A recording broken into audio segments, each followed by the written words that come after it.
Ko'rinma yuz ayarlashgandan keyin biz endi bu hisoblag'ichning iqtidorini amalga oshiramiz. Iqtidorni amalga oshirish uchun biz mana bitib bo'lgan hisoblag'ichni ochib qo'ydim. Buni qarasak, buningda biz raqamlarni bossak, raqamlar bu yerga chiqishi kerak. Undan keyin xohlagan bir amalni bossak, amallar bu ekranning o'ng taraf yuqorida ko'rinishi kerak. Undan keyin ikkinchi bir raqamni bossak, oldingi raqam o'tishi kerak. Ondan tanlik belgisini bossak, buning natijasini chiqarib berish kerak. Endi buni biz qadama-qadam amalga oshiraylik. Avval eng ustida bir tekst ramkasi bordi. Bu tekst ramkasiga biz knopkalar besilgan, qaysi knopka besilsa shuning raqamini ko'rsatish uchun avval shu tekst ramkasini bu main activity'ning ichida bir bog'lab to'g'ri keldi main activity bilan. Endi uni bog'lash uchun id textga biz bir id qo'shib qo'yaylik.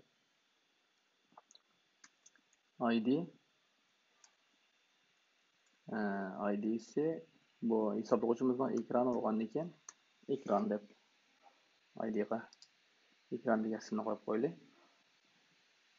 Ekran degasini qo'yib qo'ygandan keyin endi yana activity'ni ochdik. Activity'ning ichida biz bu klassniki ichidagi funksiyalar boshlanishdan burun id text deb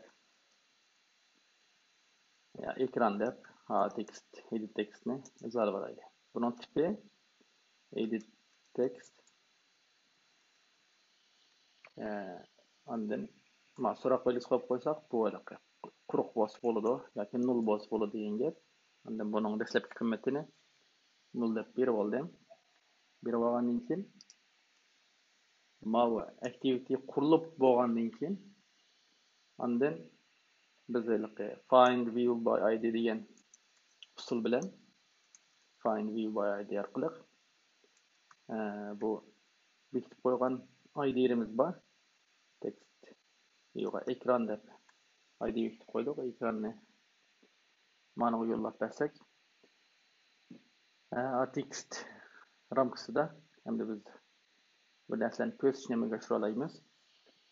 Endi ikkinchi qadamda bu besilgan knopkaningki tekstini elish uchun biz bu yerda text deb bir o'zgaruvchi imzolay. Buning qiymati bu view deganni biz avval knopkaga aylantirib, knopkaningki text degan xosligini olsak bo'ladi. Bu view deganning o'zida normalda 12'deki yozilgan funksiyadagi view'ning aniqlamasida qarasanglar cho'ng yozilgan view bor. Bu view deganninki text deb xosligi yo'q. Faqat knopkada text degan xoslik bor. Shuning uchun bizning hisoblag'ichimizda bosgan o view button yoki knopka. Unda bo'lgandan keyin biz avval view'ni knopkaga aylantirib olamiz. View'ni knopkaga aylantirib bo'lgandan keyin buning tekstini text degan bir qiymatga elib oldik. Elib olgandan keyin endi agar shu text 0 dan tortib 1 gacha bo'lgan qiymat bo'lsa, ondan uni biz ko'rsatib bersak bo'ladi. Buningga biz Kotlin'dagi when degan shart jumlasi orqali hukm qilsak bo'ladi. Buningda textningki birinchi harfiga hukm qilaylik. Birinchi harfiga asosan hukm qilsak bo'ldi. Birinchi harfi agar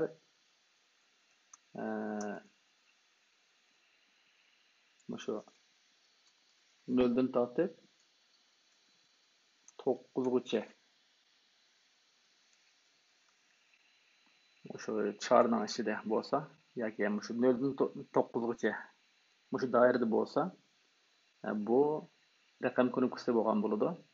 Endi raqam knopkasi besilsa, biz tekst ramkasida raqam knopkasini ko'rsatishimiz kerak. Endi raqam knopkasining tekstini ustida ilib oldik. Masalan, oddiy usul ekranga set text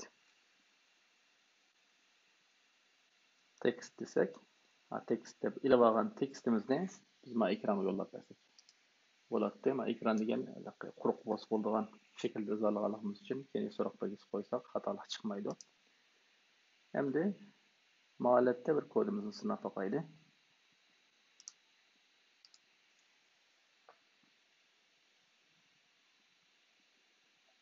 Kodni ijro qilsak, qaysi raqamni bossak, shu raqam ekranda ko'rinsa, bizning kodimiz to'g'ri yozilgan bo'ladi.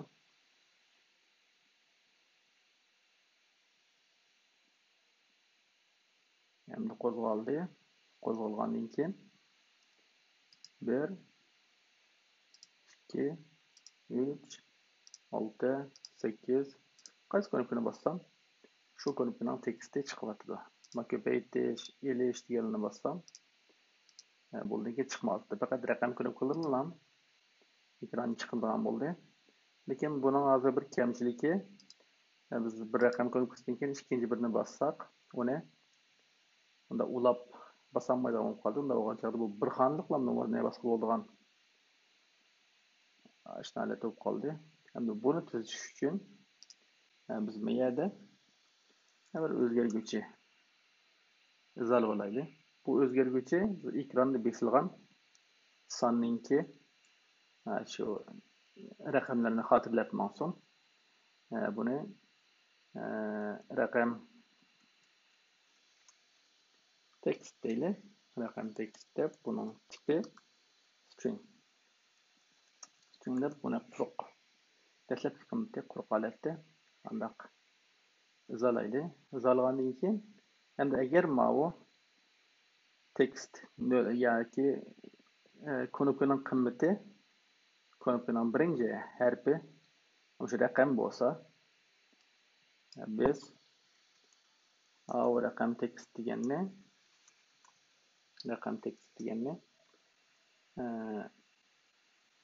shu raqam tekstda bor qiymatning o'ziga ulab bersak bo'ldi. Knopkaning text qiymatini. Mana ulab bo'lgandan keyin endi mana when shart jumlasi oxirlashgandan keyin biz ekranga shu raqam text emas, raqam tekstni yozsak, raqam text degan narsani biz mana bizning activity class boshlanishining oldida izolab qo'ydik. Unda bo'lgandan keyin buning qiymati nim bossak, shu besilgan raqamlar shunga saqlanib turadi. Unda bo'lgandan keyin masalan 1 degan narsa besilgan bo'lsa, raqam text degan 1 bor. Bundan keyin 2 ni bossak, raqam tekstning keyiniga 2 ni qo'shadi. Shuning bilan 1 2 degan narsa mana ekranda ko'rinadigan bo'ladi. Endi ko'rib boqaylik.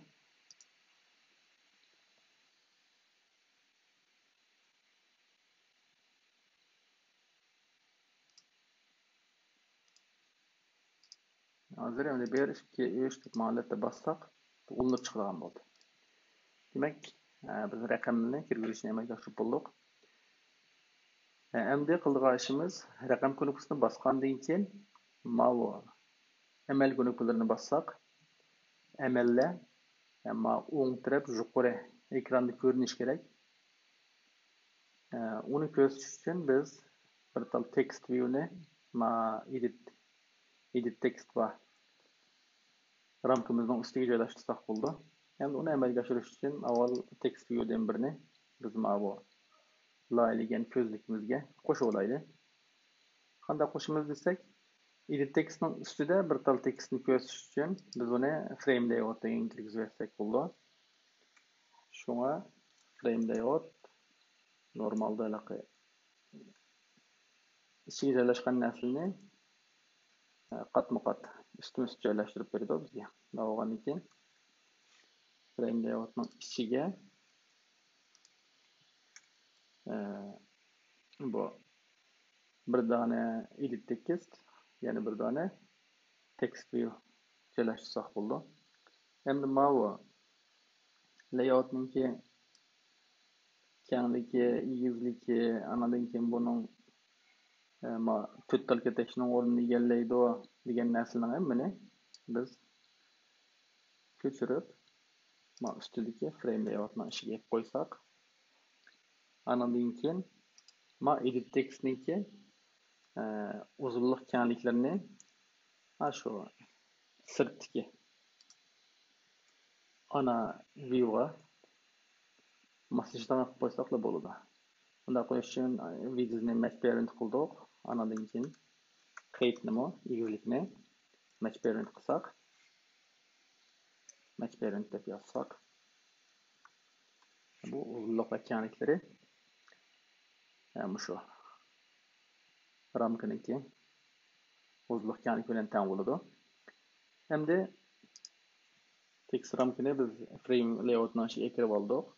Frame layoutni ichiga kirib olgandan keyin ichida bo'lgandan keyin ma'nosi bir qadam oldi qilib qo'ydim, tab ko'rinishi bor. Endi bunga bir tal text view qaytib olaylik biz. Text viewda bu 30 bo'lsin, kengligi 30 bo'lsin, egizligi. Anadan keyin buni taqib turib, bu hozir sol taraf yuqorida bo'ldi. Biz bu yerda misol ko'rganimizda bu o'ng taraf yuqoridagi o'rni. Endi buni o'ng taraf yuqoriga ekilish uchun biz mana layout gravity degan xoslikni horizontal yo'nalishda eng o'ng degan end yoki oyoqlish tarafi deb yozsak bo'ldi. Anadan keyin ust taraf vertikal yo'nalishda ustiga joylashtirish uchun top deganni bossak, end top ma'lumot bossak, ustiga joylashadi. Ondan bu hozir biz tekstni birini qo'yib boqaylik buningga. Masalan 9 degan raqamni plus deganni bossak, plus deganni ko'rsatish kerak. Tekstning cho'ngligini bekitish uchun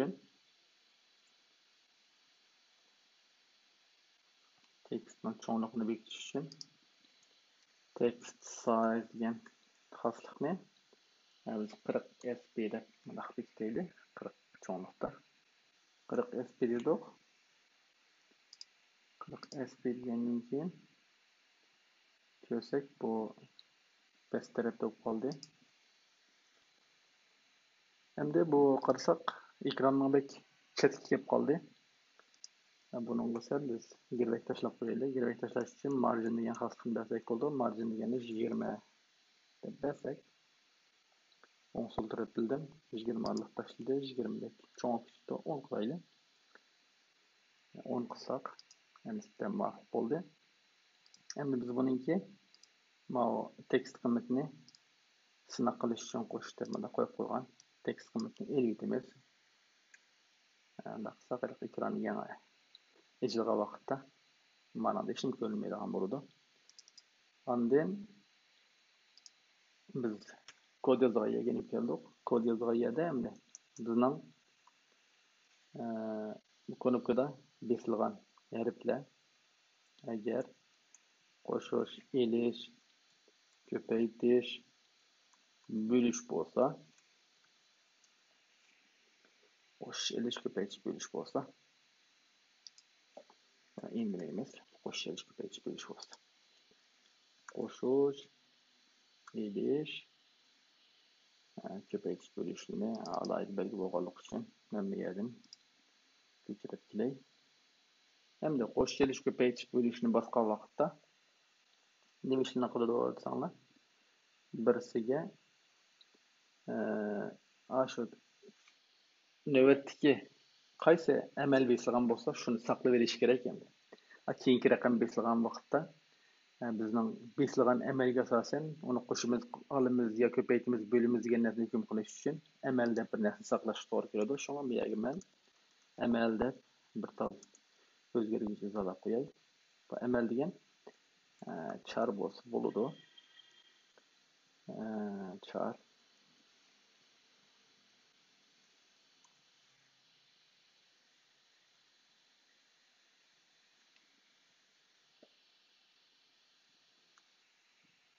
hem desatda men buni quruq boş orun qilib qo'yib turdim.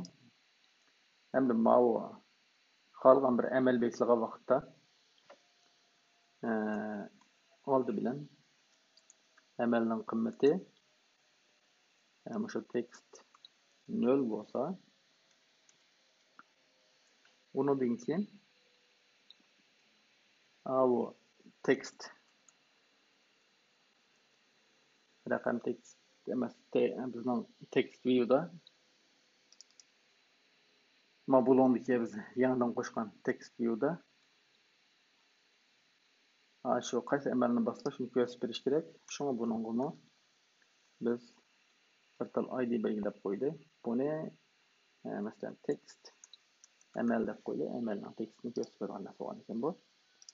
Endi activity qaytib kelib, biz bu yerda edit tekstdan birini imzolagan to'q, o'xshash usulda text view demishni imzolaydi. Buni amal text bo'lsin. Tipi text view bo'lsin. Anadan keyin o'xshash usul bo'yicha ekranni mana alt bilan enterni bossak qizil yo'qaydi. Endi ml text degan bu o'zgarguvchiga find view by id deb id ml text text ml degan shu nimani yo'llab berdik. Yo'llab bergandan keyin endi bu yerda ml text degan text ko'rsatadigan view'ning o'zida biz tekstni ko'rsatish uchun set text deb ml desak bo'ldi. Mana buni qo'yib qo'ygan uchun ml degan char, shunga buni toString deb string aylantirib deydi. Endi demak ml deyilgan vaqtning o'zida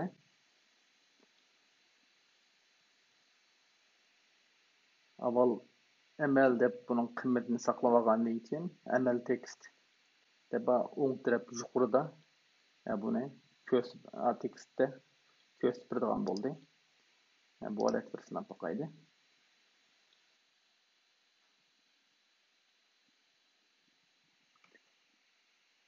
Endi qarasak 98 qo'shimiz desak bu yerda chiqdi bu amal belgisi.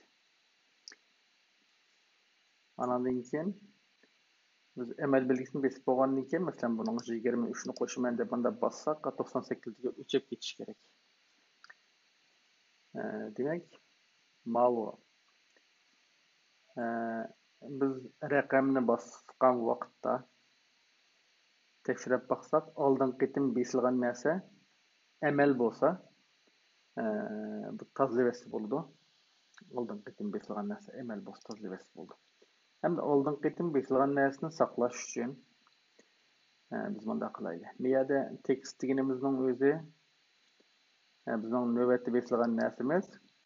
Endi buni biz bir taraf qilgan vaqtning eng oxirida saqlab qo'ysak, ikkinchi qitim teksting qiymat olgan vaqtda bu eng oxirgi qurg'i bag'icha u qiymat saqlanib qoladi. Shuning bilan oldingi bir besilgan ko'nikmaning qiymatini keyingisi bilan serishtirish imkoni tug'iladi.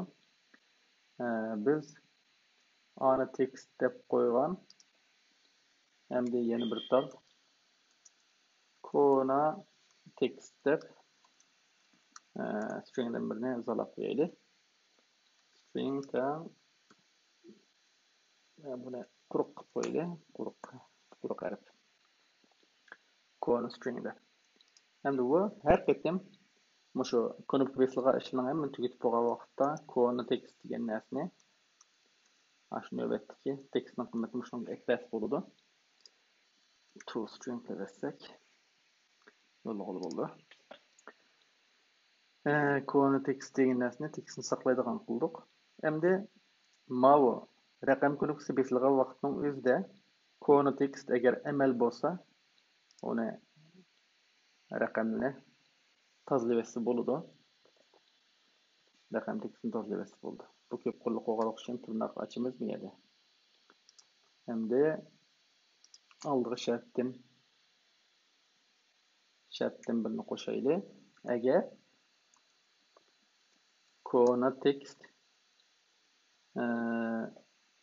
context ML bo'lsa. Endi ML bo'lsa deyish uchun bu ML bo'lish uchun conotextning o'zi yoki conotextniki tunji harfi nima bo'lish kerak desanglar, shu 4 mlniki ichida bo'lish kerak. Shunga biz 4 mlni array of deb 4 mlniki bir qatorini madaxtirna qilsak bo'ldi. 4 veribning qatorining ichida shu conotextning tunji harfi bormi yo'qmi? Avval tekshirib o'tib, agar bor bo'lib qolsa, biz raqam text degan besilgan guruhini saqlab qoladigan narsani quruq qilib bersak, u chaqda yangidan besilgan bo'ldi guruhlar. Buni sinab boqaylik. Qo'zg'aldi. Raqamni besib boqaylik. 54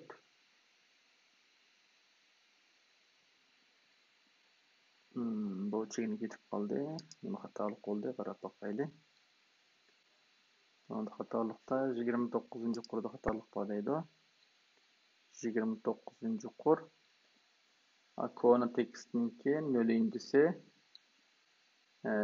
bu ML'dan birisi bo'lsa degan to'q. Context degan tunji qatimda quruq bo'lganligi uchun buni ichida bir narsa yo'q. Buni biz bo'shdan qilib qo'yaylik, mana. Buni qilsak tunji harfi bor bo'ladi. Masala ish turgan chog'da. Ichigini ketmaydigan bo'ldi.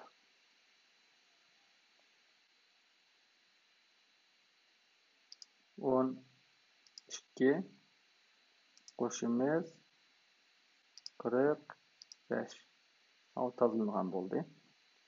Ana keyin teng desak, buning natijasini chiqarib bersak bo'ladi. Endi biz qo'shib belgisini bosgan vaqtimizda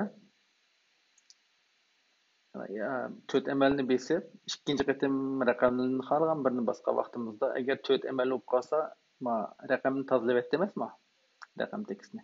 Tozalab etishdan burun buni xotirlab olsin. Xotirlab edib, uni songa aylantirib, birinchi son shu deb saqlab olsa bo'ldi.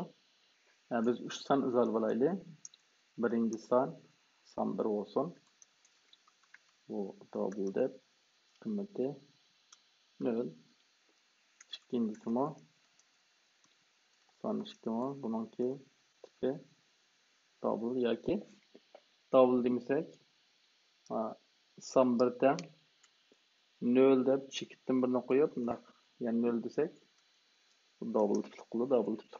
Nimishqa double tipli ishlatamiz desek, biz parchalarni qo'shishimiz mumkin. Qo'shib bir taraf qilishimiz mumkin, ya chekit bo'lganlik uchun. Shunga son 1 son 2 ham natija degan narsani avval 0 deb o'lchamlashtirib qo'yib turaylik. O'lchamlashtirib qo'yib turgandan keyin endi mau shartda agar context 4 narsadan birisi bo'lsa, uni tozalab etdik emasmi? Tozalab etishdan burun shu tekstni nimaga aylantirib deylik. Songa aylantirib, son 1 saqlab qo'yaylik. Buni endi conotextni to double deylik. Context to double. Buni son 1 qilib saqlab qo'ysak, anadan keyin mau qo'shish belgisini besib, ikkinchi sonni kirgizib, oxirida tanglik belgisi bosadi. Endi bu tanglik belgisiga shart qo'shib qo'ydik biz. Tanglik belgisini bossa, tanglik belgisini basgan vaqtda biz avvalo böjekteki nemini o'chirib o'taylik. Amalni. U böjekteki amal text deganni set text deb quruq narsa yo'llab qo'ysak tozalandi. Böjektini tozalab bo'lgandan keyin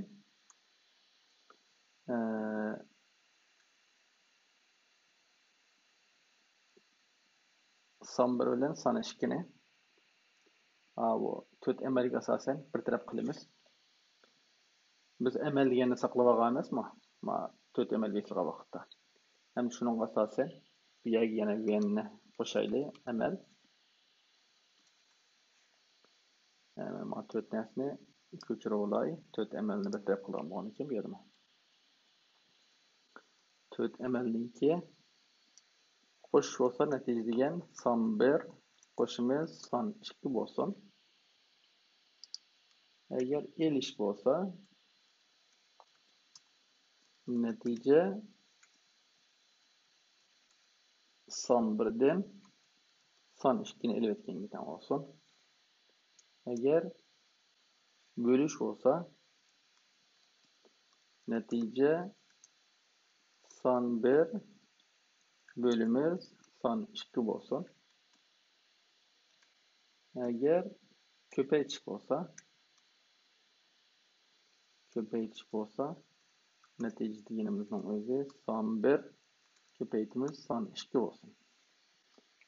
Endi mana bu temelni bir taraf qilib bo'ldik. Bir taraf qilib bo'lgandan keyin raqam tekstining o'zi natijani toString aylantirib aytganga teng bo'ldi. Anadan keyin buni aylantiruvchi bilan birga biz agar a ikkisini qo'shib bo'lgandan keyin yana chiqqan songa boshqa narsani qo'shib bundaq bir taraf qilib qolsa deb o ehtimollikni o'ylashib son 1 ga nima yo'llab qo'yaylik. Natijani yo'llab qo'yaylik. Mana bir narsa unutilib qolibdi. Tanglik belgisi basgan vaqtda biz son 2 degan aniq emas rasmiy. Son 2 izohlanmoqda. Buni bir taraf qilishdan avval son 2 ga qimmat berish to'g'ri kelgan. Son 2 nimga teng bo'ldi desanlar, bu chaqda son 2 deganimiz tanglik belgisi besilishdan burun besilgan narsaga tekstni nimaga songa aylantirib o'tganga teng bo'ldi. Raqam text to double desak raqam tekstni songa aylantirib o'tdik. Son 2 yanan ekan, son 1 bilan son 2 ni 4 amal bo'yicha bir taraf qilgan bo'ldi. Sinab boqaylik.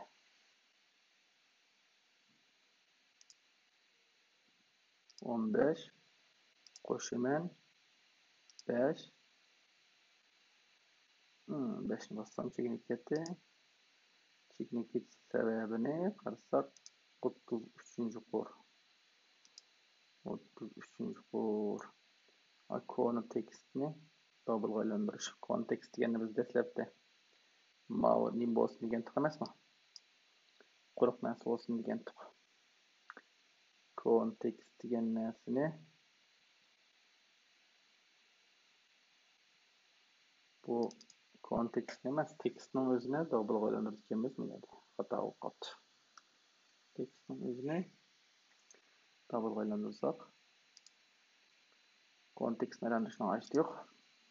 Endi chetga chiqmaydi. 12 yana bosdim. Endi raqam knopkasini bosdim. Endi yana bir knopkani bossam, dastlabki boshqa raqamlarimni son 1 deganga olib turdi. Raqam tekstini tozalab etdi. Tozalab etdi. Mana yana raqamni kirdi. 12 ga 78 ni qo'shdim. Tanglik belgisini bossam, 78 degani son 2 ga olib turdi. Andan keyin amalga asosan 12 bilan 78 ni bir taraf qilib turdi. 12 mitini bosqanim. Mana tozalaydiganini qilmasak smash chiqadi ekan. Tozalash knopkasini AC deb bo'lgan ekan. Biz uning birinchi harfi nima? A bo'lgan chog'da tozalash ko'nikmasining qildigan ishi nima desanglar, shu raqam tekstni tozalaversak ham bo'ldi. Tozalash ko'nikmasini bossa, tekstdan quruq deb qo'ysak bo'ldi. Hammasini to'qaydi. 15 qo'shimiz 36. 51 chiqish kerak ku. 39 chiqdi.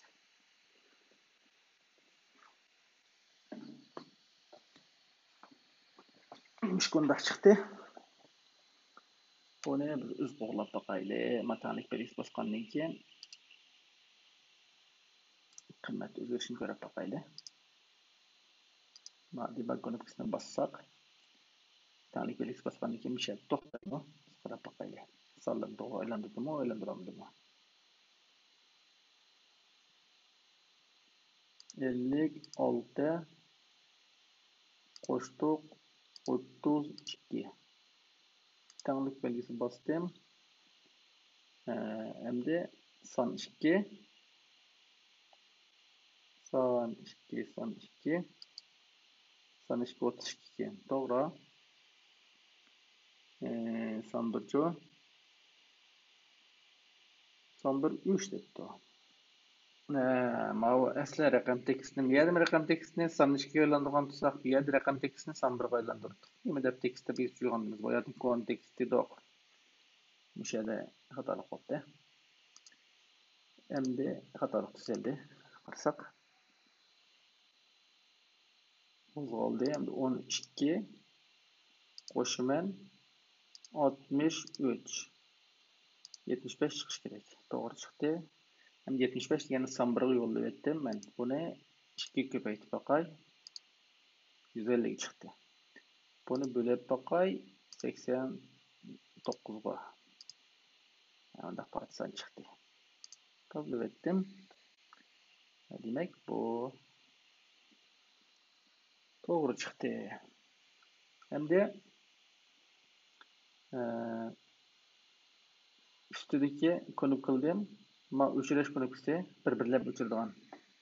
Oxirgi bir talni. Hadni o'chiradigan ko'nikmani bir taraf qilmoqdik. Uni bir taraf qilib aytaylik. Buni ma alayli ko'nikma bo'lgan ekanmiz. Bu yerdan kelsak bo'ldi. Ma ko'nikmani tanlayman. Tanlasam buningki teksti.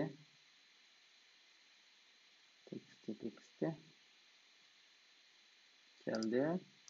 Tekstni ko'chirdim. Ko'chirib, agar birinchi harf mush belgi bo'lsa, nima ish qilamiz? Bunun qildigan ishimiz raqam tekstni eng oxirgi bir harfini o'chirib o'tib, raqam tekstga yetkazsak bo'ldi. Raqam tekst deganni drop last desak, oxirgini o'chirib o'tganga, oxirdan birini o'chirib o'tib, ana lekin buni raqamga yetkazdik. Buni bilan mana oxirgi narsa o'chirgan ko'nikmaning ishi bitdi. Andan keyin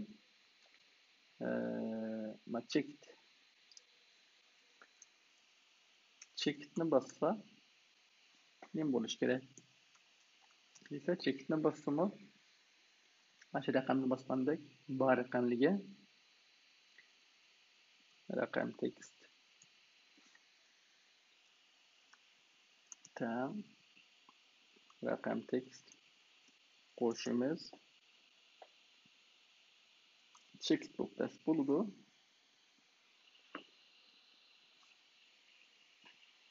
Bunun bir yeri hamda checkitni orqadan bosib bo'lmaydi. Ikki checkit besilsa bo'lmaydi. Shunga masalan bir sonni beslab checkitni beslab ondan keyin yana checkit besish qilma yo'l qo'yimsak bo'ldi biz. Shu masalani hal qilish uchun bunday qilaylik. Raqam tekstning ichida shu tekst bormi yo'qmi? Shuni tekshiraylik boshda.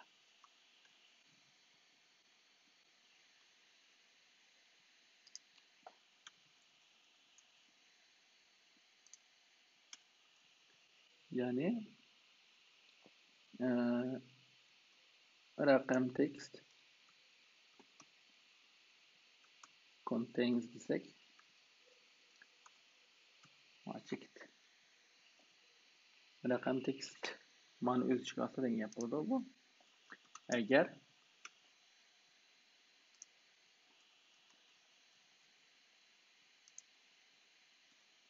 o'z ichiga olmasa deydi. O'z ichiga olmasa, ondan Alloh kasb tekstdan birini qo'shib bersa bo'ladi.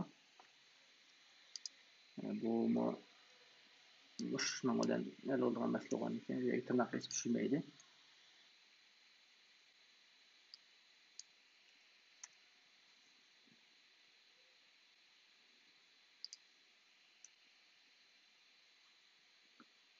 Endi Alloh kasb chekdi, eng oxirdagi birini o'chiradigan ish ko'nikini sinab taqayli. Normal ishlaydi. 10 butun 15 ondan keyin chekib bassam besilmadi. Ko'paytiraman 2 tam 21. Yani Alloh kasb chekdi. Normal ishlaydigan bo'ldi. Endi oxirdagi bir belgini o'chirib o'tadigan mana bu ko'nikma normal ishlaydi. Endi plus minus bilan persen belgisi qoldi. Persenni bassa nima ish qildi? Persenni bassa navbatdagi ekranda bassam ne? Songa aylantirib buni vaqtli son, masalan vaqtli son deb qo'yay, son deb. Vaqtli son deganimizning o'zi ekranda bor raqam tekstni to double songa aylantirib andan keyin buni 100 ga bo'lib chiqib ko'rsatmas bo'ladi. Endi raqam tekst deganning o'zi son deganni 100 ga bo'lib buni to double songa aylantirib to string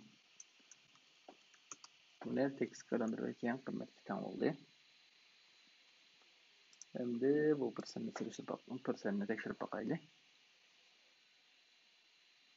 Persenni tekshirsak 12 deb persen belgisi bassak 100 o'zgartdi. Ko'paytiraman 100. 100 ning 12%i 12. Demak to'g'ri chiqdi.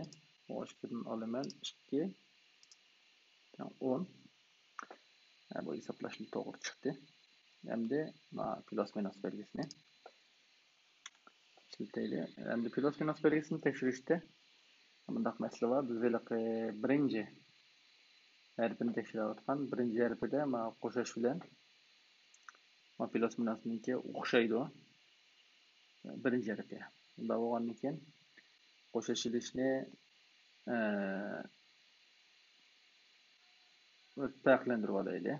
Farqlantirish uchun qo'shish, ilish, bo'lish degan shu chatning ichiga agar tekstning o'zi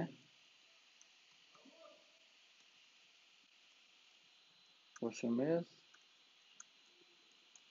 olimizga teng bo'lsa deb yozsak, qo'shish plus minus hukm qila olamiz. Hukm qilib bo'lgandan keyin ostidagi amalni saqlaydigan ishni biz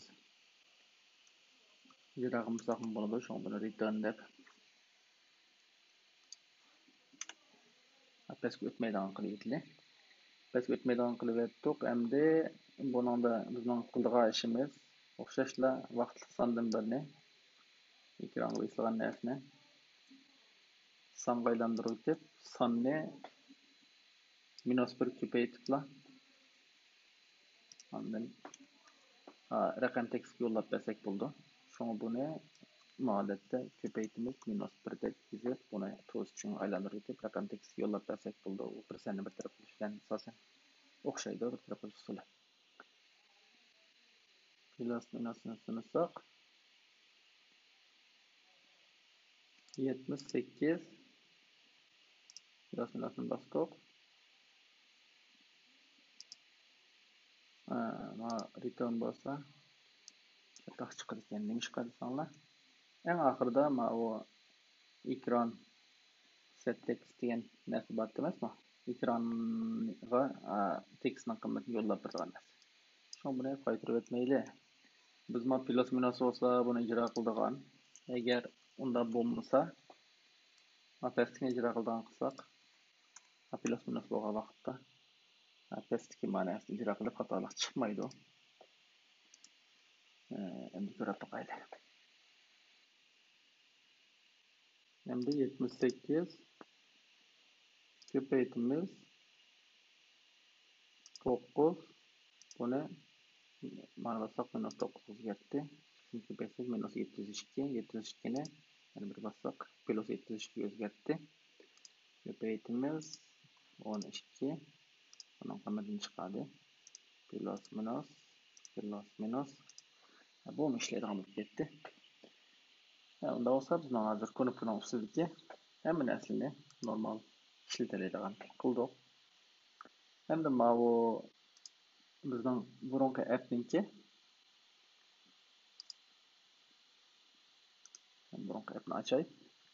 Yana bir alaylığı var. Bu alaylık nima desa?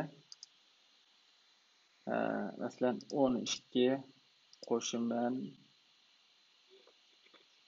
3 ko'paytirman 4 deb mana holatda olsak, bu oqimli hisoblashni yapib olaydi.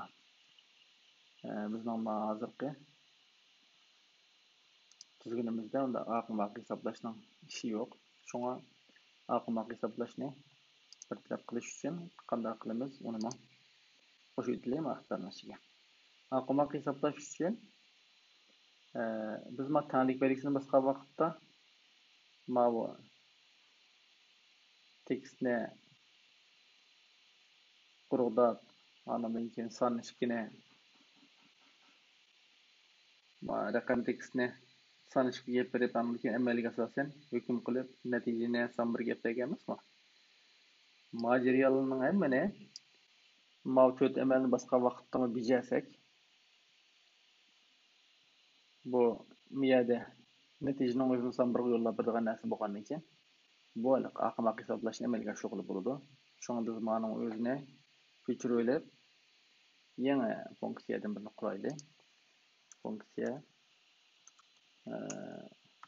hisobla funksiyadan birini qurib, buning ichiga shu yoqanqi bir tarafdan natija bir tarafdan narsani yuzitib, endi miyada kodni yozganning o'rniga hisobla deb qo'ysak, bu yoqanqida o'xshash bo'ldi, tanlik belgisi bosgancha ijro bo'lgan narsa.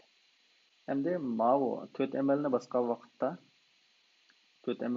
vaqtda bizning ijrodagan ishlarimizning ichiga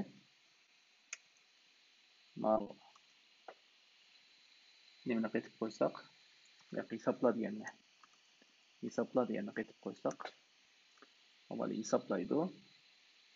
Bundan hisoblashib berishdan burun avval amal degan quruq emasmi? Andan keyin kontekst bizning saqlab qo'ygan kontekstimizning o'zi amal emasmi? Uni tekshirib kontekstimiz amal bo'lmagan vaqtda andan keyin amalning o'zi quruq bo'lmagan vaqtning o'zida hisoblashib basak bo'lmasa, oxirgi amalni bossimi hisoblaydigan bo'lib qoladi. Shunga amal teng emas, quruq hamda kontekst deganning o'zi kontekst deganning shu tunji harfi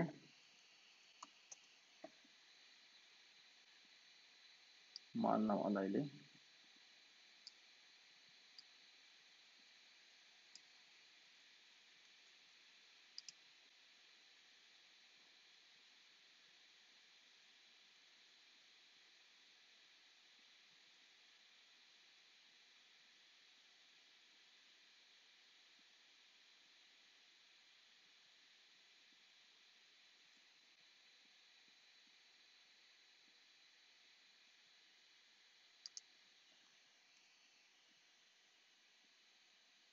2'ye küçüktü. Kontekst deganiki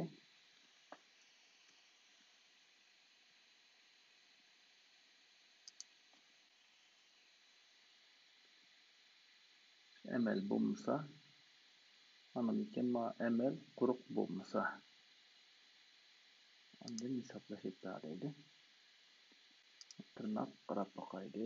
Ma tırnak niyatiga turadi. Mana tırnaqqa anda o'g'anda yana bitta tırnaq. Kim bo'lib qopti, uni yeb ketdik. Endi sinab boqayli. 12 ko'paytimiz 2. Qo'shimiz 54. Qo'shimiz 2. Olimiz 8. Bölümümüz 9. Tamam. 8. Endi ahmoq hisoblashma. Normal ishlangan bo'ldi. Endi qolgan boshqa masalalar bo'lsa, o'zinglar sinab qilib, sinaqlar jarayonida bir deb qilsanglar bo'ldi. Oxirida endi mana bizning ovozli hisoblab qo'yish deb appni shundoq boshlagan emasmi biz?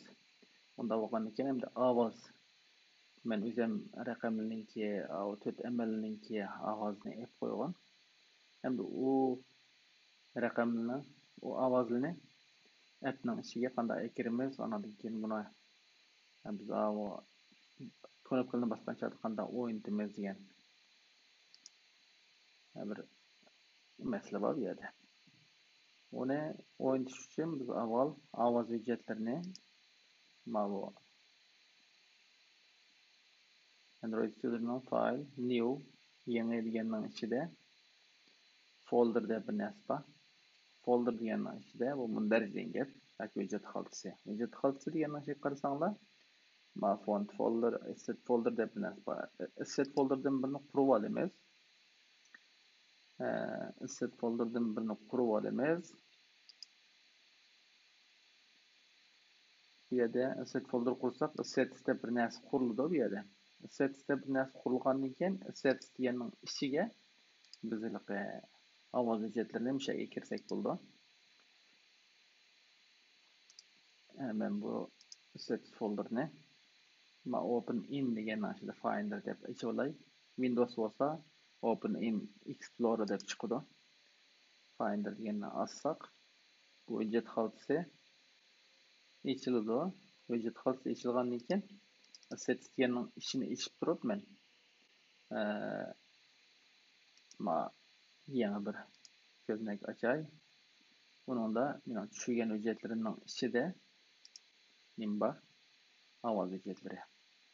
Ovozlar degan ma hujjat xaltasining ichida. Buni yoysak ichidagi hujjatlar chiqadi. Endi bu ichidagi bu hujjatlarning hammani men asset degan bunday narsaga ko'chirib o'tdim. Ko'chirib o'tgandan keyin appga qaytib keldik.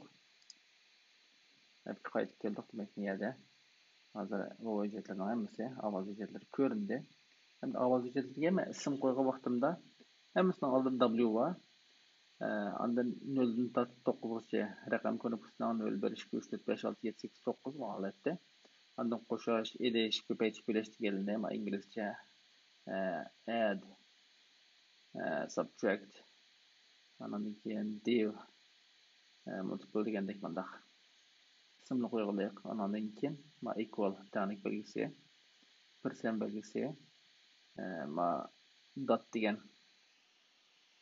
cheket degandek shunaq ism qo'yganlik.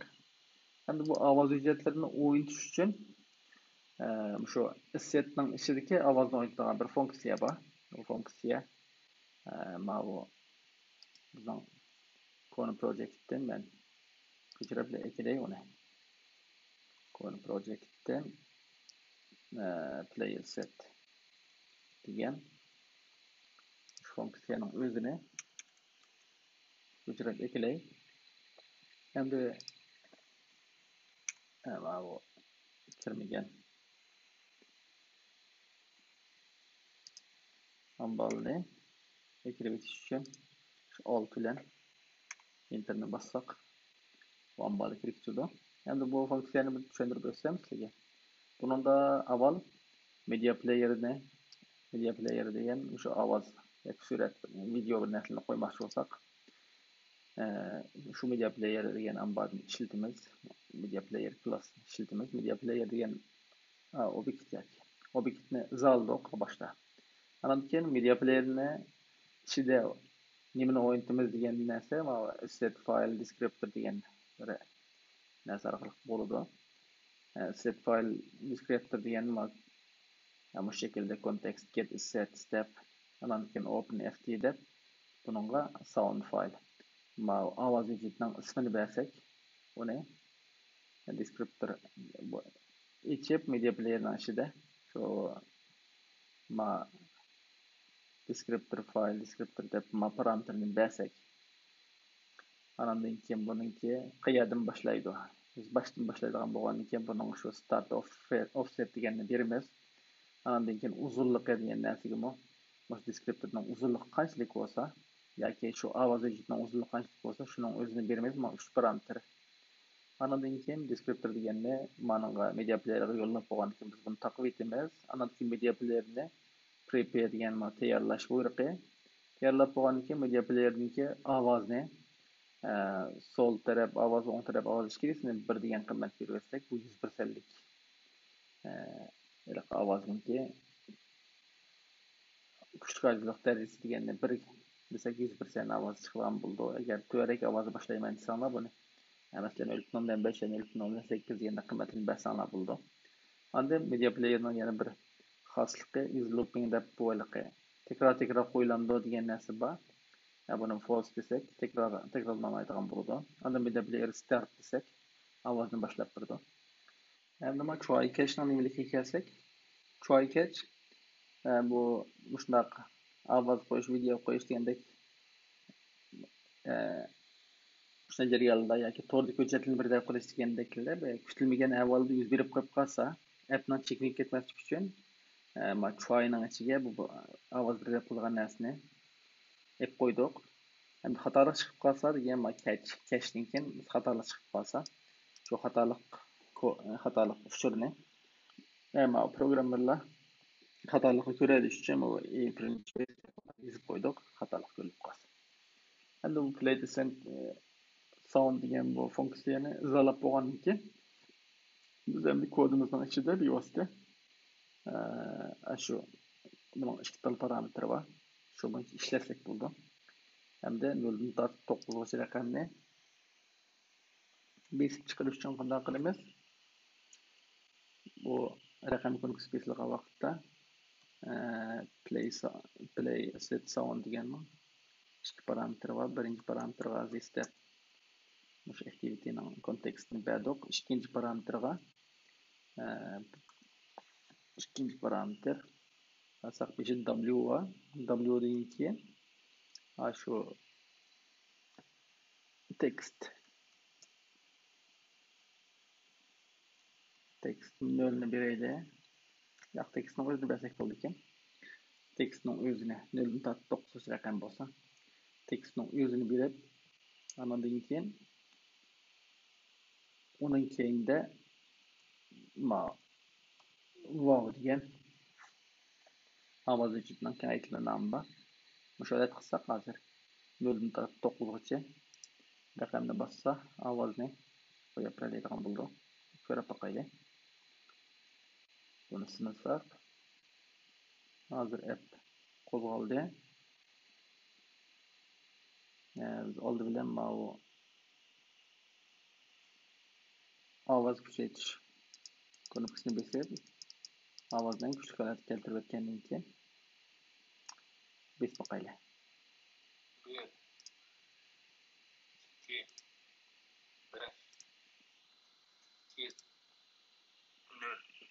Bu raqamni bossak hozir uni o'qib beradigan bo'ldi. Lekin boshqa ko'nikmalar texi yo'q. Endi boshqa ko'nikmalarni bossak chiqarib beradigan qilish uchun o'xshashlar. Shu ko'nikmalar bor yerga. Degandan keyin endi biz qo'shilish, ko'paytirish, bo'lish degan to'rt narsani bir taraf qilib o'tgan top. Endi buni ayrim-ayrim bir taraf qilish uchun biz miyadagi mavo shartni ko'chirib kelib o'zgartaylik. Bu amal emas. Bu yerda text deb yazsak, tekstning o'zi text 0 desak, agar plus bo'lsa, mana yerdagi ovoz qo'ygan nimamizni ko'chirib kelaylik.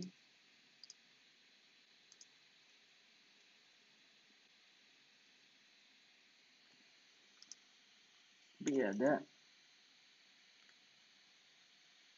dastlabda ovoz vujutiga bir tal ovoz deb men o'zgaruvchi solib qo'yay. Buni quruq holatda bo'lib tursin. Endi qo'shish bosgan vaqtda bu ovoz add w add deb mana hujjatning ismini bunda qarab ko'rib turib yozsak xatolik ozroq bo'ldi. Ovoz hammasiga men mana to'rtta ovozni yozay. Mana qarasanglar kelishninki subtract, bo'lishninki fill, ko'paytirishning multiply. To'rt ovozni belgilab bo'ldik. To'rt ovozni belgilab bo'lgandan keyin endi miyaga biz sound file deganning ichiga shu ovoz degan nom qo'yib qo'ysak,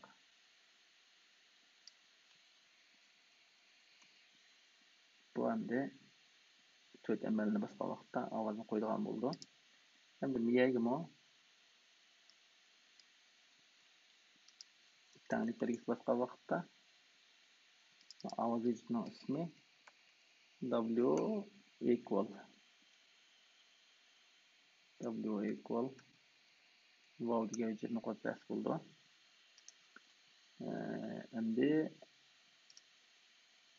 tozla deganga bir narsa ovoz qo'ydim bo'laymi? Ovoz olmadik. Endi o'chirishning yo'q, chekitning bor. Endi chek besilgan vaqtning o'zida mavo ifdan keyin ko'p qurib bir narsa bitirib qilgan bo'lsa, tirnoq ochmoq bo'lmaydi, tirnoq ochib avval ovoz vujudini qo'yaylik. Ovoz vujudi w dot bo'ldi. Mana lekin oxirida %ninki ovoz vujudining ismi w %ga muallaq yozsak endi bizning ovoz vujudlarimiz asosan mana tanilgan bo'ldi. Endi mana plus minusninki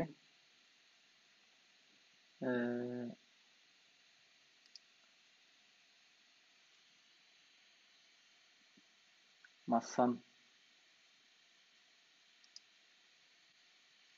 songa aylantirib yetib bo'lgandan keyin ko'paytimiz -1 degan narsani miyaga qo'yib qo'yayman. Qo'yib ma'ning o'ziga son deb ma'lumot bersam, sonning cho'nqishligiga asosan plus minus deganni o'qishni qilsam oson bo'ladi. Endi agar bu son vaqtli son 0 dan cho'ng bo'lsa,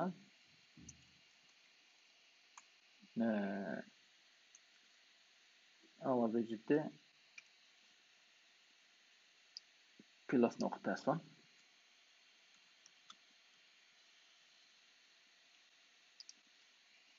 Agar kichik bo'lsa, ham bir qo'llamani asog'an ekan, tirnoq ochmasak ham bo'ldi ekan.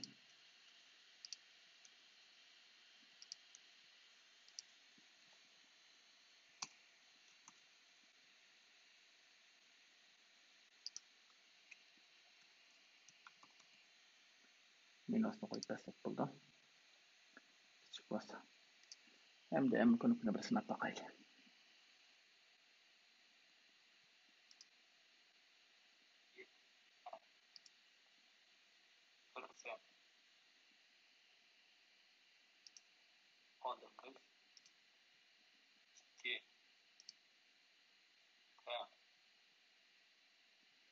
Endi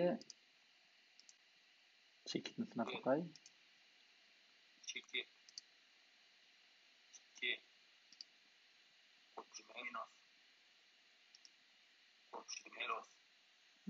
Qo'shimiz deganda minus plusni tang o'qiydigan bo'lib qolibdi. Unda bo'lishlik sabab biz mana avval play ma'qulni ijro qilgandan keyin andan keyin plus minusni tekshiradigan bo'lganlik uchun bu shunday bo'lib qolibdi. Bu masalani oldini olish uchun plus keyniga bir shart qo'shib etildi. Shartga nima qo'shmaymiz desanglar, agar txt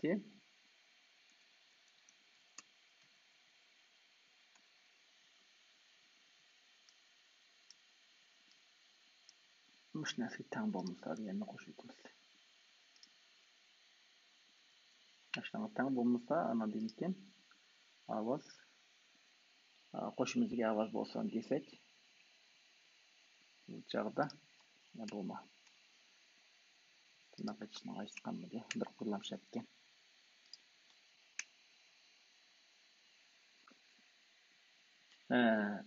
Bu qurda nima qildik desanglar, agar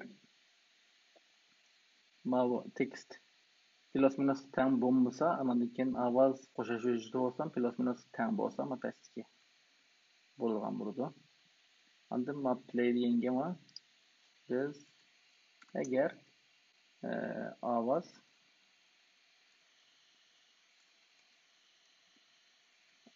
degan dastlabda quruq qildik emasmi? Unda bo'lgan chog'da agar plus minus qilgan taqdirda u quruq bitib qoladi. Shunga bu quruq bo'lmasa, andan keyin ovozni o'ynatib bersak niyadi. Chetaq chiqmaydigan bo'ladi. Endi sinab boqaylik.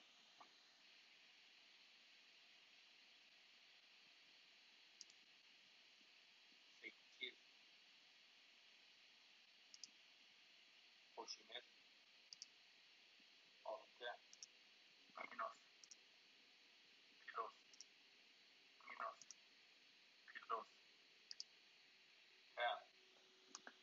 Demak, plus minusmi ovozni to'g'ri qo'ydigan bo'ldi.